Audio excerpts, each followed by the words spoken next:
Ever since I learned what love is, I've loved my best friend, Patrick Rice. We grew up together. Our families are rich, known in the business world, and close friends too. That's how we met and stayed together all these years. I thought maybe one day I'd tell him how I feel. But before I could, he found someone else. Her name is Wendy Woods. She's kind, sweet, and beautiful. The kind of girl anyone would fall for. He introduced her to me first. Said he trusted only me with something so big. I smiled. I acted fine. But deep inside, I broke. Why couldn't he look at me the way he looks at her? The way he holds her hand. The way his eyes shine when he sees her. It feels like knives in my chest. I, Elias Reeds, did everything I could to make Patrick look at me. I hated piano, yet I learned it. Just because he loved it. I studied hard, got the top scores, took the same major as him. When he once said I'd make a good CEO, I took the seat just for him. I gave up everything else in life, just to stay close to him. I was always there, in his worst, lowest times. I stayed, even when it hurt. But to him, I've always just been his best friend. And that hurts like hell. Tonight, he invited me to dinner at a luxury restaurant. He said he wanted me to meet someone special. His girlfriend, Wendy. She was kind, so soft-spoken, polite, warm. And worst of all, I couldn't even hate her. She looked at Patrick like he hung the stars. And he smiled back at her the same way. That smile. The one I never got. I laughed. I smiled. I talked with her like it was fine. But after dinner, I couldn't take it anymore. I made an excuse and left. I just needed to breathe, or maybe break down somewhere no one could see me. The night was cold, and I felt tears forming in my eyes. My long, thick, silky dark blue hair fell over my forehead, tickling my neck, but I didn't care. I hated myself, hated the thought that crossed my mind, the thought of separating Patrick and Wendy. If I really wanted to, I could. I had that power, but why would I? I couldn't destroy his happiness, even if it killed me inside. Trying to calm down, I walked until I found a small bar tucked on the side of the street. Hands deep in the pockets of my long coat, I walked in. The place was dim, golden lights scattered softly around the room. People chatted, drank, music hummed low in the background. But the moment I stepped inside, silence fell. Every pair of eyes turned to me. Didn't matter if they were men or women. Everyone stared. No big deal. I was used to it. I was born with the kind of beauty people called angelic. It pulled attention like gravity. I used to love it. But what's the point, when the one I love doesn't even find me attractive? I ignored the stares and walked toward the counter. Sat down with one leg crossed, chin resting on my palm. My aura said it all. I owned the place. My shirt clung just right, hair strands fell across my face in a perfect mess.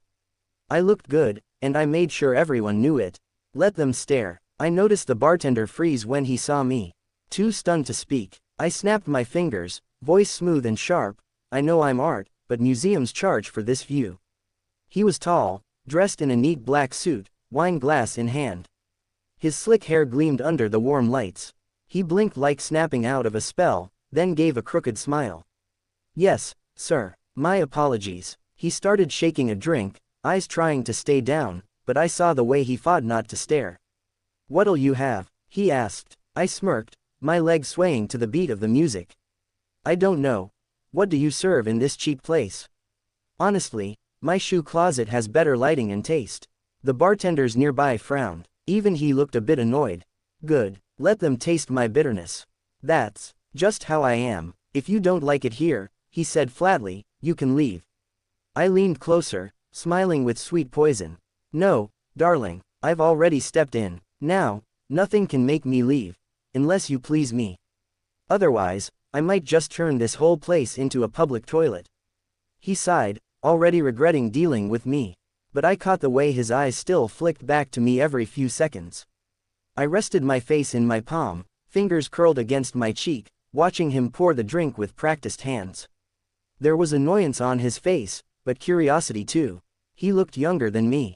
Definitely not my type, but maybe, teasing him would make me feel something again. What's your name? I asked, taking a slow sip of the drink.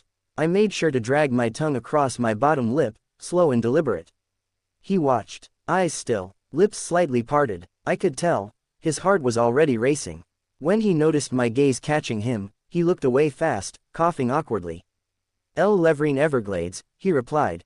"All right, Leverine darling, I'm Elias. You're not my type, but you do look nice." I tilted my head, eyes narrowing with a smirk. "You single? Wanna patch up?" He let out a tired sigh. "No, and personal talk isn't allowed here." "Personal talk?" I raised a brow. "You act like this is some five-star hotel bar. Do you own the place or something?" "No, I just work here," he muttered, and for a second, his face looked tired. Worn out. He looked like the cheerful, sunshine kind, but there was something heavy behind those eyes. Maybe I was annoying him. Hee. Good, I thought. Then that's even better. You don't have to worry about this place's rules. Just come with me. We'll have some fun. I smirked, slowly tilting my head as I swept my long, silky hair to one side, letting it fall over my shoulder. My pale neck glowed under the golden light, smooth, soft, bare. I didn't say anything. I didn't need to. Let him look. Let him want. "Enjoying?" I asked, voice low and smooth. He blinked, realizing he'd been staring, and quickly looked away, shaking his head a little. The tips of his ears were red. "I think you've had enough," he muttered. "Whatever you're trying, it won't work here. Especially not with me. I'm straight." That made me pause. Then I chuckled, lips curling. "I doubt that, not when you keep sneaking glances at my neck." "I wasn't," he protested, swallowing hard. "I wasn't looking at your neck." "Oh, then were you looking at this too?" I tilted my head again, pointing at the two small moles near my collarbone. "They look like a vampire bite, don't they?" He froze. Then, he smiled soft. "Surprising." He looked at me gently, like something had changed. "Yeah, they kind of do." "You think so?" I asked, blinking slowly. Usually when I made dumb little comments like that, people rolled their eyes or ignored me completely. I was used to being brushed off. But he listened. For the first time, someone actually listened. Though all he gave me was a small reply, it still made me feel better. That made me happy. "Now I'm in the mood to get drunk," I said, tipping my head back and gulping down one glass after another.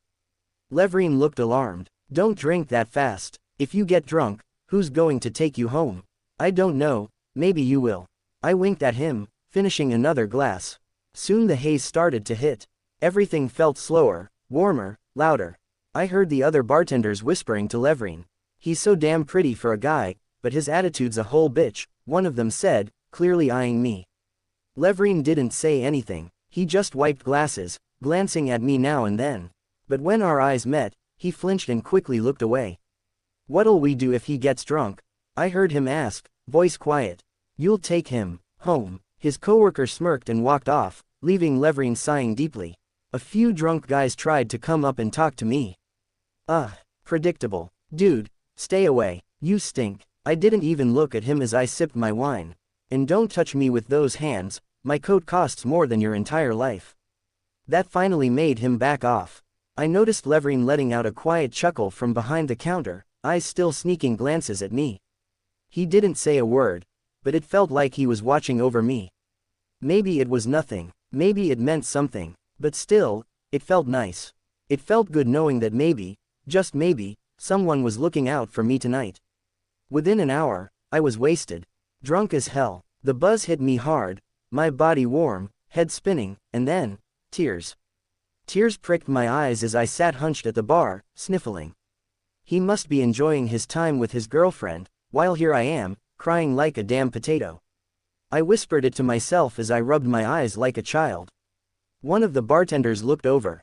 "Why's he crying?" "How'd I know?" Leverine said, voice quiet but unsure.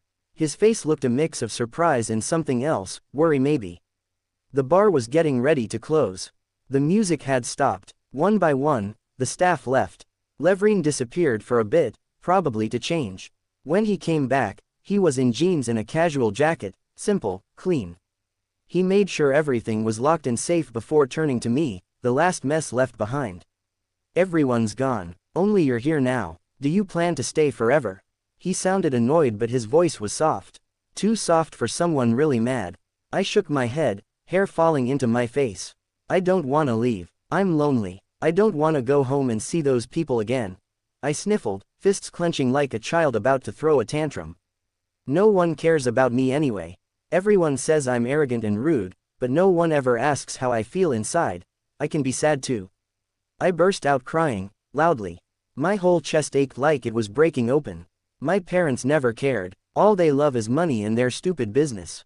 I was always alone, and the one friend I had, the one person I loved, he loves someone else now. God, why is my life so hard? I'm so sad, so mad I could kill 9 people. I sobbed hard, face red and swollen from all the crying. Levrin looked shaken for the first time. He stepped closer, voice gentler than ever. Okay, calm down. You can't stay here, it's not safe. What if something happens? I need to close up. Tell me your address, I'll take you home. No, I yelled, eyes wild. I don't want to go back. That place isn't a home, it's hell. My eyes finally met his. And then I smiled, a little crooked, a little drunk. You take me with you. Before he could stop me, I leaned forward, plopping right against his body, wrapping my arms around his waist like it was the only thing holding me together. His frame was lean but strong, and when I pressed my face against his stomach, I felt it, the firm lines of abs beneath that jacket. I rubbed my cheek against him like a sleepy cat. You're comfy. You smell nice too, I mumbled, eyes heavy. Levrin's face turned crimson. His hands trembled as if unsure whether to push me away or just stand frozen. Okay, I get it. I won't take you home, he mumbled, voice unsure. Just let me go first. No, I pouted, clinging tighter to him. Hugging you feels good. I looked into his eyes, my lips pushed out in a soft pout. Then I stood on wobbly feet, still holding onto his shirt. Bend down, I said. He blinked in confusion but leaned a little closer. And I tiptoed. And kissed him. Just like that, soft lips pressed to his, gentle, sudden, shocking. He pulled back fast, eyes wide, face flushed, one hand over his mouth. What are you doing? Kissing you, I said matter-of-factly. You don't know what that is. Is this your first time? I grinned. That's cute. Want me to teach you? I tried grabbing his face again, but he didn't bend this time. Too tall. TCH. You're too tall, fine. I climbed up onto the counter, sitting right on top like a prince claiming his throne. He looked at me, clearly flustered, but a soft chuckle escaped his lips. His expression changed, just slightly, like he didn't know whether to laugh or run. What? I narrowed my eyes. Don't laugh at me, I just can't reach you. Now come here. I grabbed his jacket and pulled him forward, kissing him again, quick, soft, but more certain. No, wait, stop, he whispered against my lips. You're drunk, you shouldn't do this with someone you barely know. I'm sober enough to know what I want. I smiled, our noses brushing. And you don't look like someone who'd hurt me. I feel like I can trust you. His eyes locked with mine, deep, warm, nervous. He still said nothing. I tilted my head, voice softer. If you're worried about consent, don't. You've got all of mine. Then I pulled him in again, wrapping my legs around his waist, locking him in place. Kiss me. Help me forget my sadness. You'll feel better too. This time, my kiss was firm. Deep. A little desperate. Levrin froze. His body tensed, hands pressed to the counter, holding himself back. But I felt it, a flicker of heat. A silent pull. And then, he gave in. His lips moved with mine, slow at first, then deeper. His hands stayed on either side of me, still holding back, but his lips told another story. We kissed like it meant something. Like it was the first breath after drowning. Our mouths moved in sync. His tongue brushed mine, hesitant, electric, and I shivered. Every touch, every second, left goosebumps across my skin. Between the heated kiss, I could hear his heart beating loud and unstoppable. He was almost losing his composure. I let him dominate my mouth, his tongue rolling over and tasting my entire mouth. It felt so good I almost forgot everything. My heart eased so deeply that I didn't even notice when my eyes closed in slumber between our kiss. When Levrin noticed, he slowly broke the kiss and stared down at me, eyes dark with something deep, something even he didn't understand. His heart was still racing, lips slightly parted from the kiss we had just shared. There was a quiet hunger in his gaze, like he wanted more, but didn't dare wake me. His face was calm, yet a flicker of dissatisfaction lingered, craving, restrained. And still, beneath it all, there was softness, a quiet awe as he looked at me sleeping. His fingers brushed through my hair gently, like I was something precious, fragile, his touch barely there, but full of unspoken emotion. Why was he so gentle with me? Was it because I was drunk and sleeping that I felt every gaze and touch of his so gentle and kind, something I had never felt before? Why do you look so beautiful even while crying? He whispered, finding himself lost. The next time I woke up, it was to the soft sound of running water and the steady splash of a shower. Slowly, I opened my eyes. I looked around. I was in a very small house, a tiny bed beside a small dining table, a nightstand next to it, a bathroom right across the kitchen, a small couch, and a tiny TV sat just a few steps away from the bed. The place was small but warm and cozy. I glanced out the window. The sky was clear, stars shining bright and endless. The quiet road below was cold and empty. I didn't recognize where I was. A wave of fear crept in. Where was I? But then I remembered the night before, how I had fallen asleep after everything with Leverine. Was this his place? The thought settled some of my fear. Relief mixed with confusion. Why did I already feel so comfortable here? Why did his presence feel like home, even when I barely knew him? Just then, the bathroom door opened. Leverine stepped out, wearing only white shorts, his chest bare. One hand dried his black, wet hair with a towel. His eyes widened when he saw I was awake. "You're up. You were asleep, and you didn't tell me your address, so I had no choice but to bring you home with me," he said quickly, as if wanting to clear up any misunderstanding. But I wasn't thinking about that. My eyes were locked on his fit, ripped body, his broad shoulders, defined abs, the way his glistening skin caught the light. Damn, he had a perfect 8-pack. Honestly, his body was even better than his face. Scratch that, both his face and body were insanely hot. Why did he look even more handsome now, just waking up? Was it the way the water droplets clung to his skin?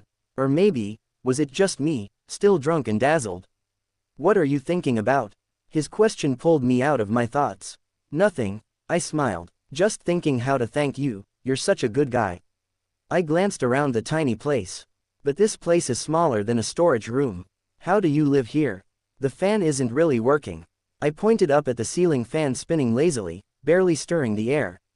Leverine's face twisted into annoyance. "If it's that bad, then you can leave."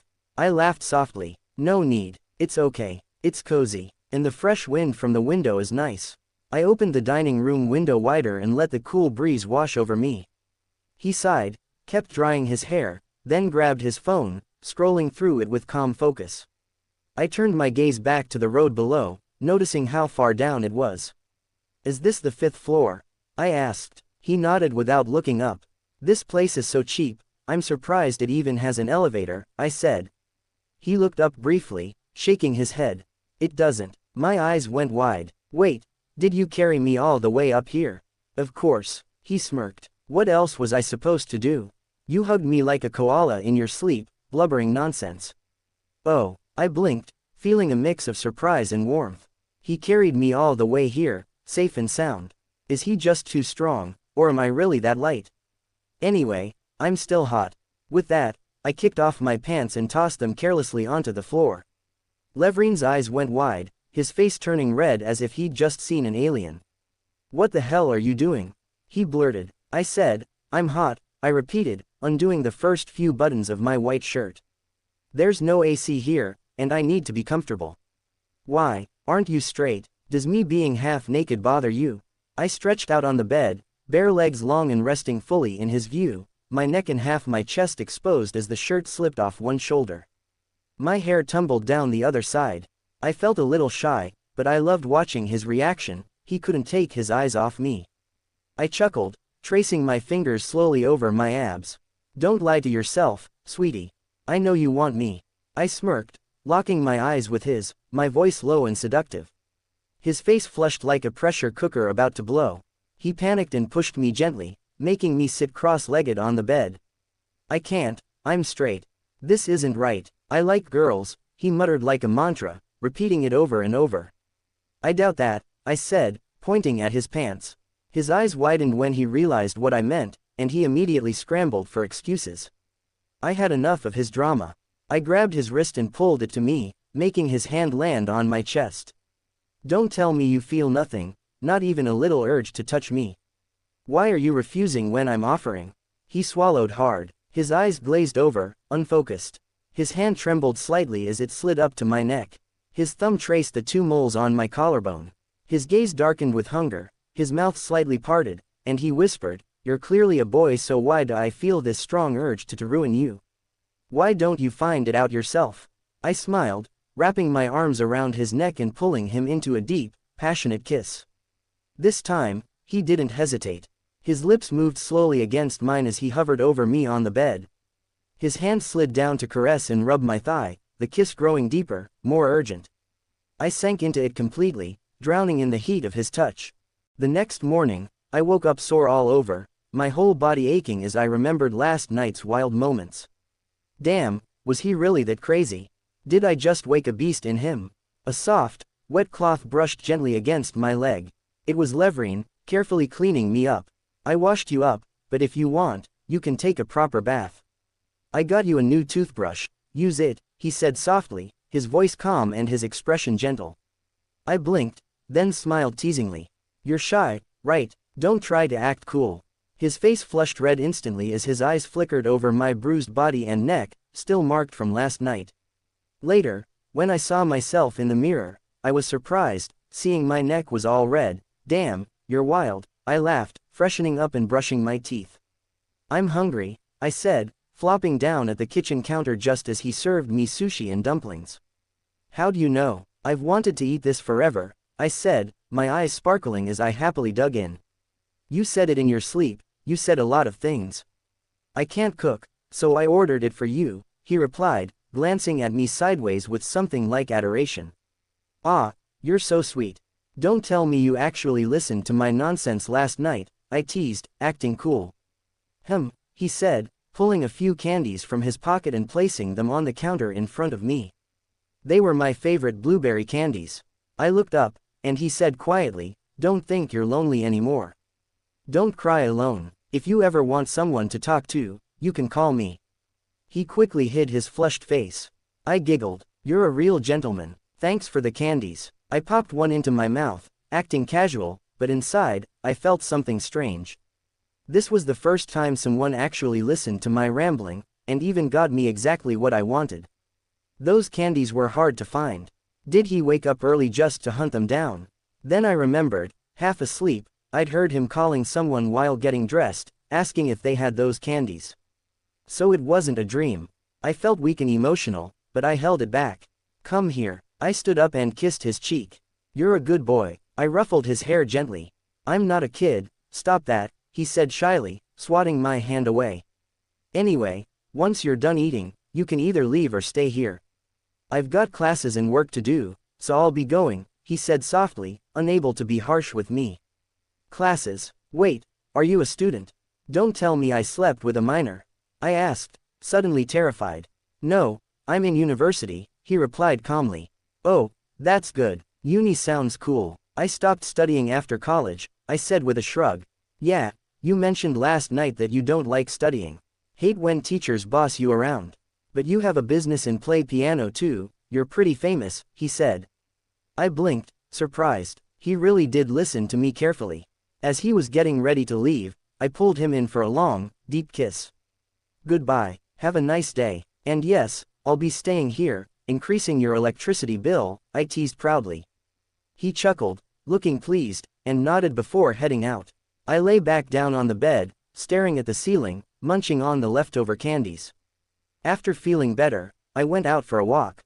I called Patrick, but he said he was out with his girlfriend, so I didn't bother him. I didn't call my dad either. Instead, I headed back to the office, signed some papers out of boredom, then dumped all my work on my assistant and went straight back to Leverine's place. Somehow, it felt warmer here than in my mansion. That night, when Leverine returned, I jumped on him, wanting kisses. To my surprise, he smiled and kissed me back, long and slow, until we were both breathless. After freshening up, he sat down with his laptop to work. He was a student, but also working countless part-time jobs to support himself and his studies. He had no family to call his own, living entirely on his own. Outside, he had his part-time gigs. Indoors, he worked as a ghostwriter. He was good at English, and honestly, I felt proud of him. I hugged his arm tightly and said, "It feels nice to be here." "Then stay here forever," Levrin replied, surprising both of us as if he spoke without thinking. I smiled smugly. "Really? Then fine. I'm staying. You'll have to tolerate me always." I giggled. "I guess that," he said, stopping his typing. I watched his eyes, then sat up straight, grabbed his cheek, and kissed him softly. "You're such a hard-working person. I think I'm starting to like you." He looked caught off guard. "Stop saying weird things," he muttered, looking away. I giggled, kissing his cheek. "Why, shy?" He said nothing, just sighed. "By the way, I have a piano performance next week. Do you think you can come?" I asked, hopeful. "I'm busy," he said simply. "Oh, I know, but if you find the time, I'd love for you to come," I said gently. He didn't reply, and I wasn't sure what to expect. I told my parents and Patrick about the performance, too. Let's see who actually comes, let's see who cares enough for me. The piano performance hall was more crowded than I expected. Of course, my playing wasn't unknown, I had fans who appreciated my music. But the people I really wanted to see weren't there. Patrick, no surprise. He was out on a date with his girlfriend. I didn't bother him or try to guilt him. My parents, they didn't even tell me they couldn't come. Their assistant called to say they were busy. With a strict businessman father and a mother obsessed with money and fashion, it wasn't shocking they forgot they had a son. And Levrin, he already worked so hard. If he didn't come, I promised myself I wouldn't be sad. I kept my feelings bottled up as I played, but I guess they slipped through. My emotions colored the music, and the audience watched in respectful silence, admiring every note. When I finished, I bowed. The applause made me feel a little happier, seeing so many people appreciate me felt good. But then I spotted someone familiar, and my heart skipped. Levrin. He was sitting in the last row, still carrying his school bag and dressed in his usual clothes. So he really did come for me. His face was soft and impressed as he watched my performance. I couldn't wait to run into his arms. After greeting and bidding the audience farewell, I hurried to find him, only to see him talking with a girl. When Levrin noticed me, he quickly said goodbye to the girl and rushed over. But I was already mad. Jealousy and anger bubbled inside me as I ignored him and started to walk away. "Wait, Elias, where are you going?" "Wait for me," Levrin called out. "Why are you even talking to me? Go talk to the ladies first, it's not like you care," I snapped, angry. I threw the bouquet a fan had given me at his face, hoping to push him away, but I accidentally twisted my ankle and fell to the ground. Ouch, seriously, why does this keep happening to me? Tears pricked my eyes as the pain and emotions I'd been holding back poured out all at once. Suddenly, strong arms lifted me up into a princess carry. My eyes widened, face flushed. "What are you doing? Let me go." I struggled, shaking my head and kicking my legs, but Levrin didn't budge. He simply carried me effortlessly and said softly, "I was really focused on you only. I just happened to meet an old friend, she's a fan of yours, so we exchanged a few words. I swear, I didn't even look at her. I was only coming for you." "I'm sorry. Why are you talking like you're coaxing a cat?" I asked, arms crossed, still mad. "Well, aren't I?" he teased, smirking. "I'm not a cat," I growled, gritting my teeth. He just laughed. "Put me down, otherwise, I'll make you carry me back home," I said. "No worries, I can do that," he replied like he meant it seriously. I could already imagine it, but the house was far, and I didn't want to exhaust him. "No need. My car's in the parking lot," I said. He nodded and carried me toward it. I noticed the surprise and interest on his face when he saw my expensive car, it was kind of adorable. He could drive well. I sat down, arms crossed, still throwing little tantrums, while he chuckled softly and fastened my seatbelt. Then he started the car and drove in silence. I stared out the window, not saying a word. Suddenly, the car stopped. Confused, I looked at him, and found myself caught in a deep kiss. I realized the red light gave him the chance to pull me closer and calm me down. His kiss was fierce, leaving me breathless, then gentle as he kissed my eyelids. "Don't be mad," he whispered, eyes locked with mine. I didn't reply, only hummed softly. He smiled and went back to driving. Pouting, I grabbed his hand and placed it on my thigh, but he pulled it away. I was about to throw another little fit when I saw he only did it to shift gears. Then he put his hand back, soft, firm, and right where it belonged. His touch on my thigh warmed me, and I fought back a smile while looking out the window. When we reached home and the door closed behind us, we immediately melted into a passionate tangle of hungry kisses and gentle touches. His hands were soft, a quiet reassurance as he kissed me everywhere, calming the storm inside me. The entire day passed like that. My body was weak as I lay down lazily, too tired even to walk. But Leverine was careful and gentle when he helped wash me up. After the wash, I felt much better.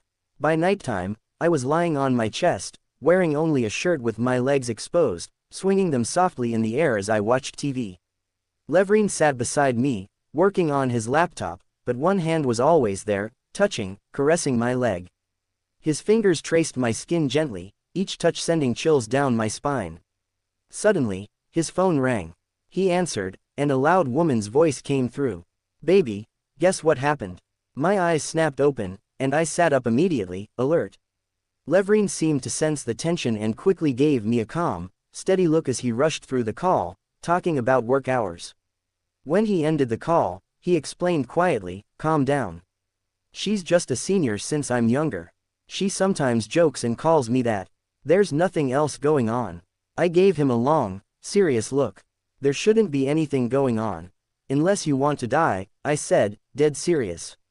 He just nodded. I gave a small nod back and lay down again, happily watching TV. "What, now you don't even want to touch me?" I shot at him, noticing him smiling to himself but not touching my leg like before. He chuckled softly, putting his laptop down and lying beside me. His fingers snaked from my feet up to my thigh, slipping under my shirt. He whispered, kissing my cheek and neck, "I'd tell you not to be mad, but you're cuter when you're mad." "Oh, so you're planning to always make me mad?"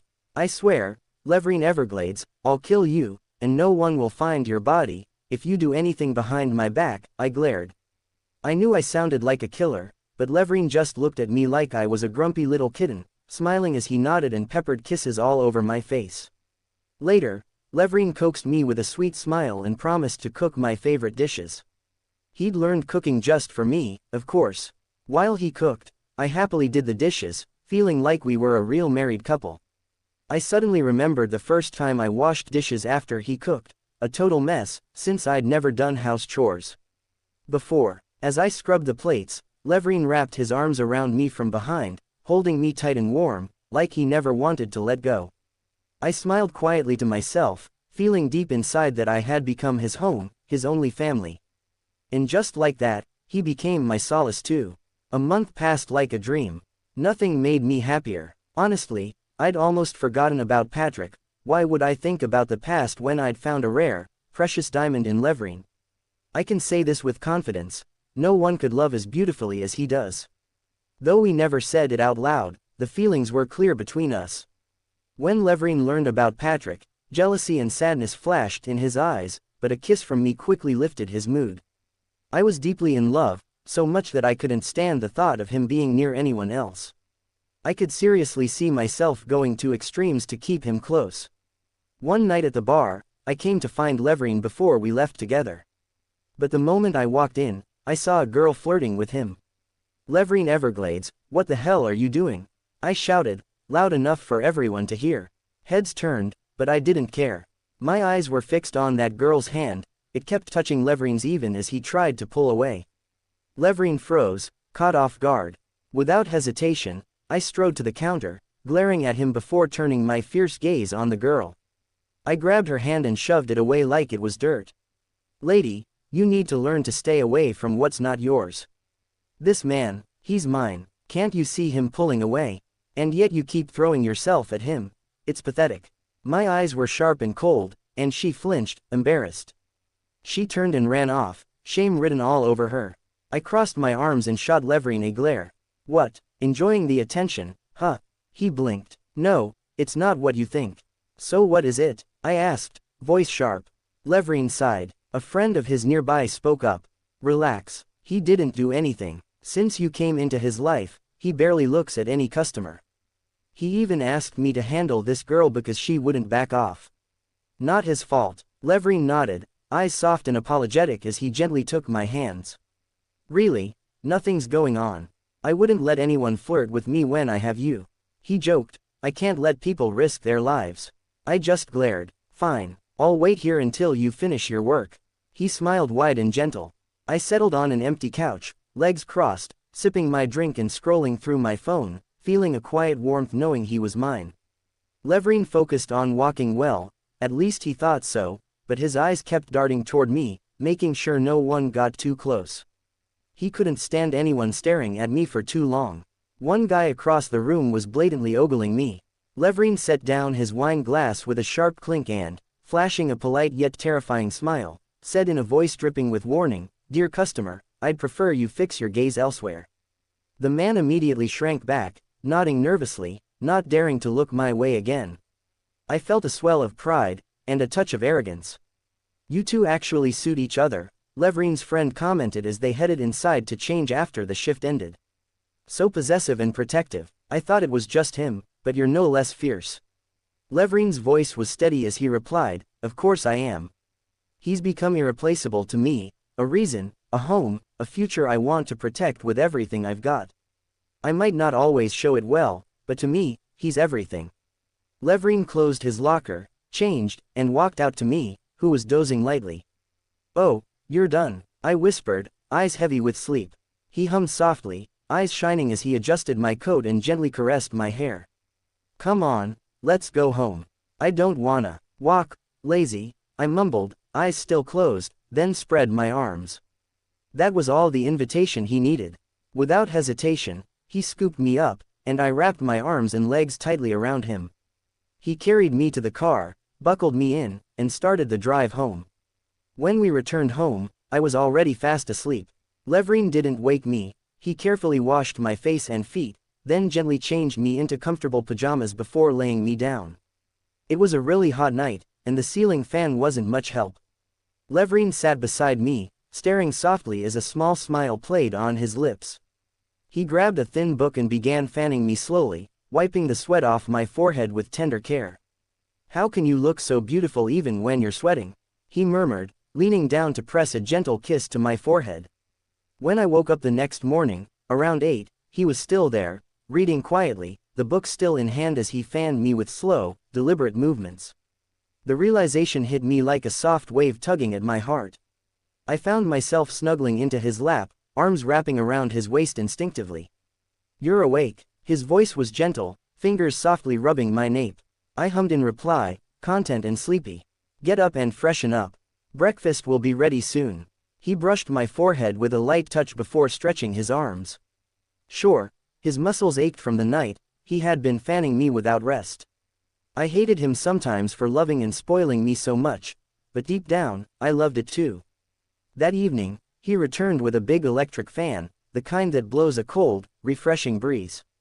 He looked proud, but I was mad. "Why the hell did you bring this? You said you were saving money for new books, and yet you got this for me." I snapped, kicking the carton lightly. "It's okay, it's really hot these days. I need it too," he reasoned calmly. I glared at him, and he looked down like a puppy caught in the act. "You don't let me help you with money, yet you keep spoiling me like this. First the remote, you never even watch TV, then new bedsheets, learning to cook for me, and now this. Last night you didn't sleep, fanning me the whole time. Are you trying to make me want you so much that I can never escape you?" I muttered the last line, my voice breaking with tears that shimmered in my eyes. Levrin was stunned as he stared at me before stepping closer, gently cradling my face and wiping away my tears. "I don't think I'd dislike that," he smiled softly. I sniffled, sobbing like a baby, before he pulled me into a tight hug. I clung to him even tighter, biting his shoulder playfully, which only made him laugh.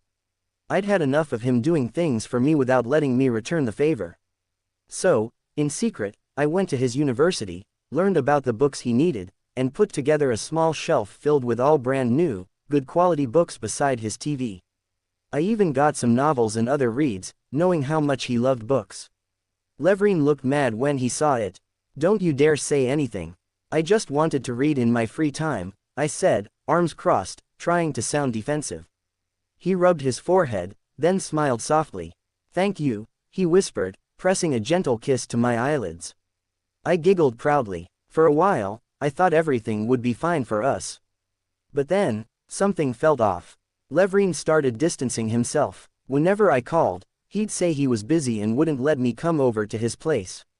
2 days passed with no answer to my calls. Whenever I showed up at the bar to see him, he wasn't there, acting as if he was absent, obviously avoiding me. 2 weeks slipped by just like that, and I was freaking mad, so mad I could do something reckless, even illegal. Finally, I had enough and planned to confront him once more, heading to his bar with fire in my eyes. The other bartenders, of course, sided with him and tried to hide him. But this time, my glare was enough to silence all of them. My look said, "Don't make me angry," and they all nodded quietly, stepping aside. They all acted as if I had left. Levrin, thinking I'd finally gone, stepped out of the locker room. But when his eyes landed on me, sitting unbothered like a king at the counter, legs crossed, face resting on my palm, calmly sipping wine, his whole body stiffened, wide-eyed like he'd just had a heart attack. "For how long are you going to keep up this act?" I asked, glaring straight into his eyes. Levrin shot a sharp look at his coworkers before sighing and fixing his gaze on me with a coldness I'd never seen before. No warmth, no gentleness, no love. What was going on with him? "Why are you here, Elias? This is a workplace. Don't disturb others," he said, his voice clipped. I let out a low, dangerous chuckle that sent a chill through the room. "Are you fucking kidding me? Levrin, you really don't know me. Do you think you can survive this with me? Do you believe I can't ruin every single person here just for you?" My voice grew sharper, more threatening. Everyone flinched. Levrin knew I wasn't joking. He tried to stay calm. "Let's talk about this later." "Exactly. I wanted to talk too, but you kept avoiding me, acting like I meant nothing. 14 days, 2 whole weeks, you've been dodging me, not letting me see you or hear your voice. Why? What did I do wrong?" My eyes burned red, tears pricking, surprising everyone, including Levrin, who hadn't expected me to cry. He gulped and reached out. "Elias, calm down." "No, I can't," I screamed, throwing my glass to the floor. It shattered loudly, making everyone jump. My bloodshot eyes locked on him. "I thought I was clear. You can't escape me. You said you didn't dislike the idea, but now you're running away. Is this a joke?" My voice cracked with unbearable pain. It wasn't like any heartbreak I'd known, even worse than Patrick's rejection. This hurt deeper than I thought possible, like I couldn't breathe or think, feeling utterly weak at the thought of Levrin leaving me. My legs trembled, and I suddenly remembered I'd kicked off my shoes when I sat down. Sharp pain shot through my feet as I looked down. The shattered glass was cutting into my bare skin, blood spilling onto the floor. Levrin's eyes widened in horror. "Elias." His voice shook as he tried to steady me. "Okay, calm down. I won't avoid us anymore. Let's talk, please, let's go home." He was trembling like he was in pain too, clearly crushed seeing my bleeding feet. "I don't. I hate you. I hate you," I sobbed, pushing him away like a child. But he didn't move. His steady gaze held mine. He told his workers quietly he was leaving, then knelt down to pick up my shoes with one hand. With the other, he effortlessly scooped me up in a princess carry. I wrapped my arms around his neck, reluctant but helpless as he strode out like a man possessed, heading straight for the nearest infirmary. He hadn't even changed out of his bartender outfit, but he fought to stay calm, his voice low and urgent as he spoke to the doctor who began treating my wounds. I sat there, sniffing quietly, arms crossed tightly over my chest, still mad but too tired to argue. "Thankfully, the wound isn't deep. Make sure to take this medicine," the doctor said kindly, handing over the prescription. "I don't want to," I muttered stubbornly, glaring at him. Levrin smiled gratefully at the doctor, then turned to me with soft eyes. "No. Don't dare carry me again. I hate you," I snapped. "Elias, please, let's just go home," he said seriously, his voice low and steady. Damn, he looked so hot when he was serious and mad. I sighed in defeat as he effortlessly scooped me up again, his arms strong and steady. The taxi ride home was quiet but filled with the unspoken tension between us. When we finally arrived, he carried me inside, closed the door behind us, but didn't put me down. Instead, he held me tight, inhaling my scent like he'd missed it desperately. "Let me go. What are you acting like? Like you missed me crazy when you don't even care," I exclaimed, lightly hitting his shoulder in frustration. He didn't budge. Instead, he gently grabbed my face and kissed me hard. Tears spilled as I bit his lips. Don't kiss me. Don't touch me if all you're going to do is ignore me. How could you do that? I sobbed. Levrin was patient, so patient. He finally sat me down on the bed and handed me a glass of water, his eyes red and sincere. I'm sorry. Please forgive me. Calm down, he muttered, voice breaking as we stared silently into each other's eyes. Finally, understanding dawned on me. I asked softly, you met my dad, didn't you? He was stunned, unable to answer. That confirmed my suspicion. Anger boiled over. I threw the empty glass on the floor, shattering it with a loud crash. You idiot bastard, how could you do this? You met him, didn't you? I'm sure he said all that crap, like we belong to different worlds, and all that bullshit. But you actually listened to him, and then avoided me. Are you fucking crazy? I yelled, tears pouring down my face. Levrin gave a small, helpless nod, sitting on the floor like a child being scolded. Why didn't you just come to me? My so-called parents never cared about me anyway, and now suddenly they do. Why? Because I'm with someone they think doesn't match their standards. For them, it's only money that matters. Of course, they'd talk shit. But I can't believe you listened to them and ignored me. Do you have any idea how much you mean to me? How much I love you? Do you know how crazy and mad I was these past days? I felt like dying, Levrin. I don't think I can live without you.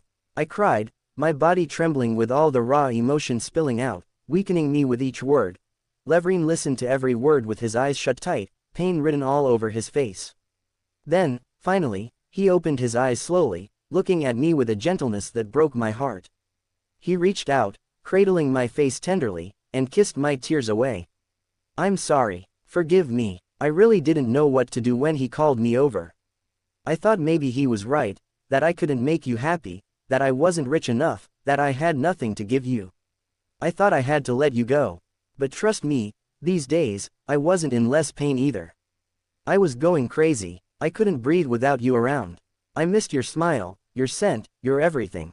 How much I wanted to come to you and pull you close, hold you so tight you'd be in my veins, he confessed, his tears falling and wetting my neck as I looked at him. Then why'd you leave me in the first place? I asked, my voice breaking. I'm sorry, please forgive me. This won't happen again. I've had enough. I can't bear this pain anymore, either. Because when we're apart, I don't know about you, but I might actually die. You're my only family, my home, my everything. How could I survive without you? His voice trembled as fresh tears fell, his red-rimmed eyes desperate and raw. I smiled through my own tears and gently wiped his away. Good. Now that you know you belong to me, you shouldn't make such a mistake again. Otherwise, next time I'll make sure to kill you, and keep your skeleton to myself. At least that way, you can't run away from me. He blinked, then burst into a chuckle. That sounds terrifying. Good. I fear you sometimes, he admitted with a sheepish grin. That's good, too, I replied, grinning back. He smiled as if finally finding his peace and said softly, I'm sorry again. Let me spend tonight making it up to you, okay? Before I could say anything, his hands were already moving like magic, undoing my clothes as he kissed me with a hunger that made my head spin. Fine, you better be, I teased, kissing back as I unbuttoned his shirt. And just like that, the night passed again, long, passionate, and full of forgiveness. The next day, I made sure Levrin left for work, even though he didn't want to leave me alone. Once he was gone, I headed straight to the country's biggest tower, the headquarters of the largest business empire, the one everyone feared. Everyone, that is, except me. As I walked through the corridors, office workers stood up in silence, eyes wide with fear, whispering behind their hands. I ignored them all. I had one mission, and I wasn't here to play nice. I kicked open the CEO's office door without hesitation. Elias. My father's voice rang out, sharp with anger at my audacity. But I didn't care. I tossed a thick stack of papers down onto his desk, folding my arms. If you ever dare poke your nose into my life again, I will ruin you. And you know I can do that easily. His eyes widened as he read the papers, a formal lawsuit, declaring I was no longer his son. Is this a joke? You're seriously suing to cut ties with me? He bellowed. I met his furious gaze, unwavering. Yes. I don't want anything to do with you anymore. You were never anything but fat and selfish, and I tolerated you for a while, but not anymore. You dared to mess with my happiness, with my love, so now I'm doing what I want. If you want to keep your business and your reputation intact, stay the hell away from me and my partner. We don't need you or anyone like you. I'm enough to feed myself, and he's enough to risk everything for me." With that, I spun on my heel and walked out, leaving him cursing behind me. But I didn't care, not anymore. That night, I snuggled close in Levrine's arms, feeling the warmth of his bare skin against mine beneath the covers. Clothed only in the soft glow of the room, I animatedly recounted the entire scene, my hands dancing in the air.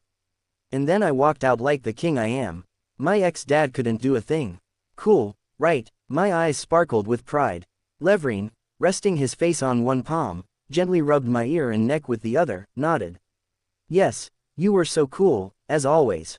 He smiled before pressing a deep kiss to my lips. I kissed him back happily, then whispered with a mischievous grin, "Let's get married." He looked slightly surprised but smiled warmly, locking our fingers together. "Wait for me to finish university first," he said softly. "Okay," I giggled, rubbing my nose against his. When the year ended, Levrine had finished university and started his own business. As for me, I sold my company. I had lost interest in it. I had enough money to last a lifetime, yet I continued performing piano to entertain my fans and started giving lessons to others. Life got so much better. I even managed to tell Patrick about my little crush. He was surprised, but honestly, I didn't care much. I barely spent time with him anymore. Levrine never met Patrick, and though he never acknowledged him, his jealousy was obvious whenever Patrick came up. So, I never mentioned Patrick around Levrine, only when absolutely necessary. Anyway, we got ourselves a beautiful, luxurious apartment. It was a bit big, but just right, featuring a grand piano in the middle of the living room and a large bookshelf in our bedroom. We bought all our furniture together, creating that perfect married couple vibe. He even got us huge TV, since I loved watching shows and movies. One evening, Levrine wrapped his arms around me from behind, snuggling into my neck as I flipped through channels excitedly. "Let's have a movie night," I said. He nodded. "Sure." His hands slid under my shirt, slow and sensual. "Wait," I said, backing away toward the piano. "I'll play you a song." "Okay, but not now, let's check the bedroom first," Levrine replied, scooping me up before I could say more. I laughed as he carried me away. And just like that, our love story, two broken souls finding peace and home in each other, was sealed with warmth, laughter, and endless music.